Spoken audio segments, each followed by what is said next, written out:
And welcome to Food and Magic. In this video you will see two recipes. The first one is the traditional Chandrakala and the second recipe is a baked gujia made with wheat flour. These mithai recipes are an absolutely must make as these are very tasty and I've explained all the tips and details. The Chandrakala is made in the traditional way. It is soft and moist from inside and flaky on the top. It has a rich taste and it is very easy to make. While the gujia is absolutely crispy, crunchy and has a rich taste too.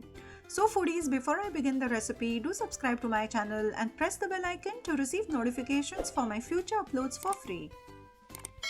First, let's see the recipe of Chandrakala. For the outer covering, I'm taking 1.5 cups of maida.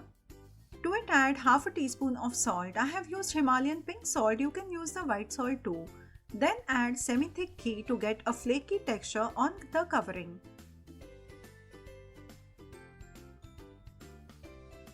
Rub in the ghee well with the maida, the texture should become like breadcrumbs. Press small amount to see if it is holding shape.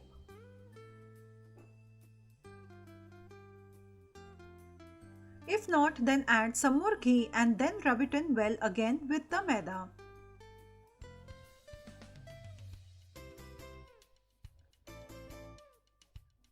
Check again whether the mixture is holding shape and now the texture is perfect. So here I have used a total of 6 tablespoons of ghee. Next, using water, I will make a dough like we make for the puris. Not very tight and not very loose. The dough is made, I'll cover it and let it rest for an hour. For the gujiyas, I have made a dough with wheat flour using the same process, which too I will set aside for an hour.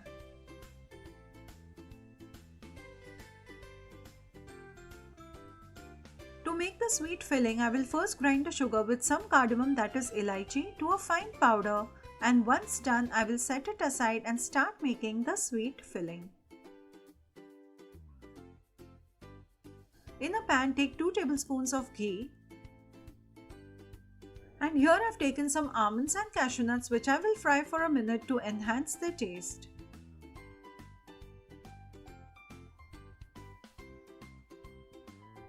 Once the color changes, take them out and keep them aside. Next, I'm adding 200 grams of khoya, the recipe of which I have already shown in my gulab jamun video and the link is given in the I button above. I will saute the khoya in the remaining ghee for a nice flavor and smooth texture. Once the khoya becomes soft, add the dry fruits, 2 tablespoons of kishmish, 2 tablespoons of chironji, and 1/3 cup of desiccated coconut. And mix everything well together. At this stage, I have turned off the heat.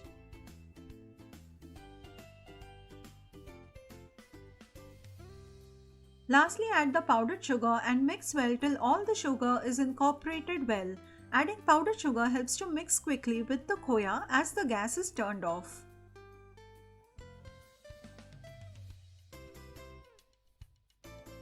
Once everything is mixed well, I'll leave it in the pan to cool down. Till then, let's roll out the small puris.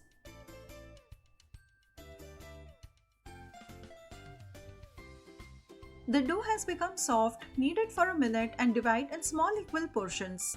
Just a reminder, for the Chandrakalas, I'm using the dough made with maida, and for the gujiyas, the dough is made with wheat flour, which you will see in details further in the video.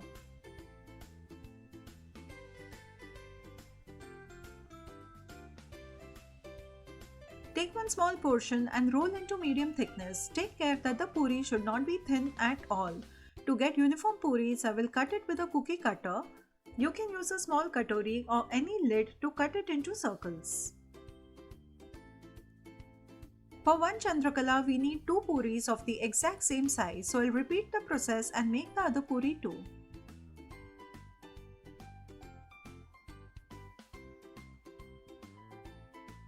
Cutting with a cutter helps to get the same size which can fit well on top of each other. Place a filling in the center and apply water all around the puri so that the other puri sticks well and the filling does not ooze out while frying. Press the edges well to seal tightly, leaving no gap at all.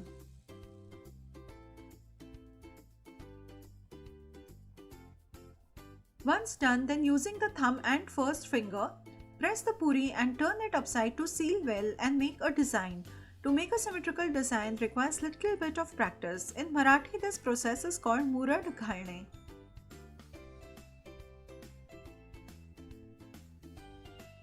And here our pretty Chandrakala is ready for the next process. Remember to keep them covered with the cloth till you prepare the rest of the Chandrakala so that they do not dry up. And here all the Chandrakalas are ready for deep frying. I had kept the oil for heating. Check the oil temperature before adding the Chandrakala. The oil should be medium hot and the Chandrakala should not burn when added to the oil. Do not add many at a time. They will swell up on frying and need place to move around while frying. Keep the flame on low medium and fry slowly as we want a khasta texture like kachoris. Frying one batch takes about 7 to 8 minutes. This will result in a very good khasta texture. Keep flipping them upside down and fry till light golden brown in color.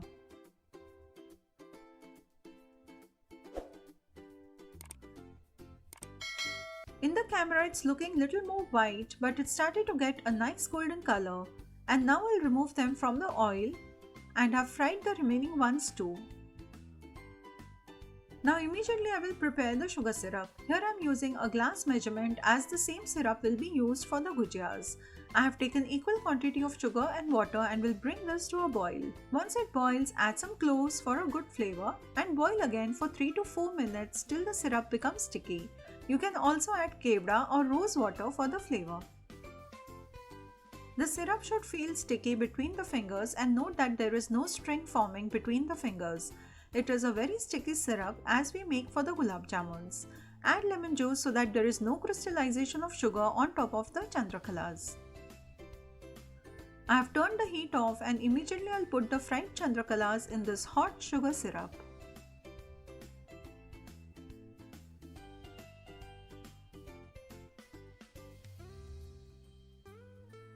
I will leave them to soak for 2 minutes on one side and turn them and soak for another 2 minutes on the other side as well.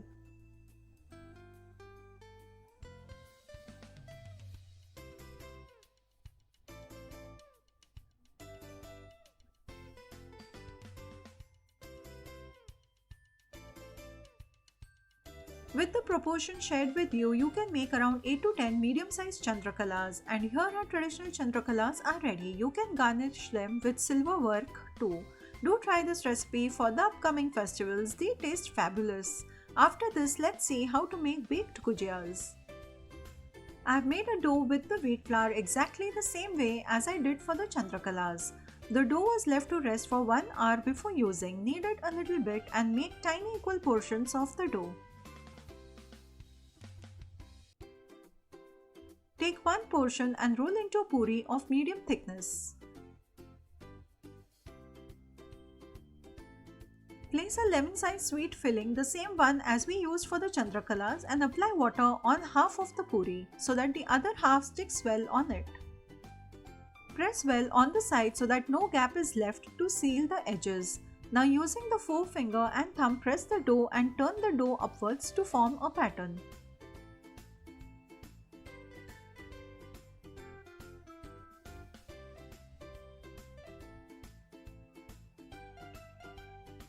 And here I will show you one more from a different angle to understand the pattern. Before the festivals come, I practice this pattern on a dough while making rotis for 3 to 4 days to get a symmetrical pattern. As we make these mithais only once a year, so do not be disheartened if you can't get this pattern. Just practice a little bit and it is not difficult. Seal the edges well and using your first finger and thumb, just press and turn the dough upwards.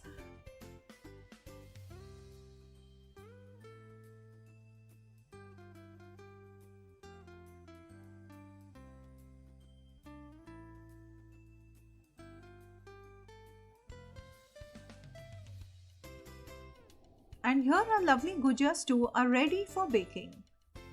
For first 20 minutes, I'll bake them on 200 degrees Celsius. After 10 minutes, I'll lightly brush ghee on the gujia so that they don't crack up due to the heat and bake till the ghee is absorbed.